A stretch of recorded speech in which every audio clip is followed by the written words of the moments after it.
ఎంత మోసమో చూస్తున్నారా అండి. ఈరోజు మార్నింగ్ మా అమ్మాయికి పీటీఎం ఉందని స్కూల్కి వెళ్ళాలి అని ఓలా బుక్ చేస్తా ఉండ. నేను ఓలా యూజ్ చేసి last 6 months back Ola use చేస్తాను. అప్పటి నుంచి ఇప్పటి వరకు నేనేం బుక్ చేయలేదని, మా హస్బెండే ఏదన్నా కావాలనే తనే బుక్ చేస్తా ఉండేవారు. ఈరోజు ఓలా బుక్ చేద్దామని ఓపెన్ చేసి ఆటో లిటరల్లీ 11 to 12 వరకు ఆటో కంటిన్యూస్గా బుక్ చేస్తానే ఉండా, కానీ ఒక్కరు కూడా యాక్సెప్ట్ చేయలేదు. ఎందుకంటే వాళ్ళు న్యూ ఫ్యూచర్ తీసుకొచ్చిండారు దీంట్లోకి. ఏమంటే వాళ్ళకి టిప్ ఇవ్వాలంట. టిప్ 10 రూపీస్, 20, 30, 40 అట్లా వాళ్ళు కేటగిరీస్ పెట్టినారు. అందులో మనం ఏది సెలెక్ట్ చేసుకుంటామో దాన్ని బట్టి మనకు అవైలబిలిటీ చూపిస్తుంది.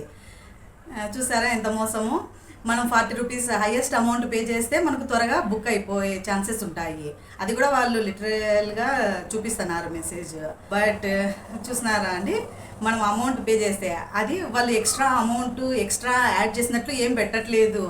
వాళ్ళు టిప్ అంట. టిప్ అంటే జనరల్గా ఏంటి, మనం ఇష్టపడి వాళ్ళ సర్వీస్ని కానీ ఏదైనా మనం ఇష్టపడి మనకు నచ్చితే మనం టిప్ రూపంలో అమౌంట్ ఇస్తాము. ఇది అలా కాదు, వాళ్ళే ఫిక్స్ చేశారనమాట సర్టెన్ అమౌంట్.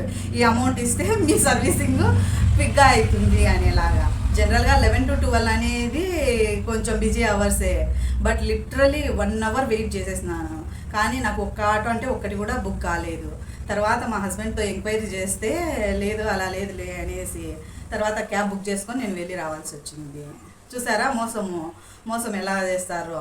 అంటే ఏదైనా గిఫ్ట్స్ మన ఇంటికి కానీ ఎవరైనా వస్తూ ఉంటే మాకు ఇవి కావాలి అని లిస్ట్ ఇచ్చేసి తర్వాత వాళ్ళు తెచ్చిన తర్వాత మాకు ఇవన్నీ గిఫ్ట్స్ వచ్చేసినాయి అని చూపించినట్లు ఉంది. టూ బ్యాడ్ కదా. మీరేమంటారు?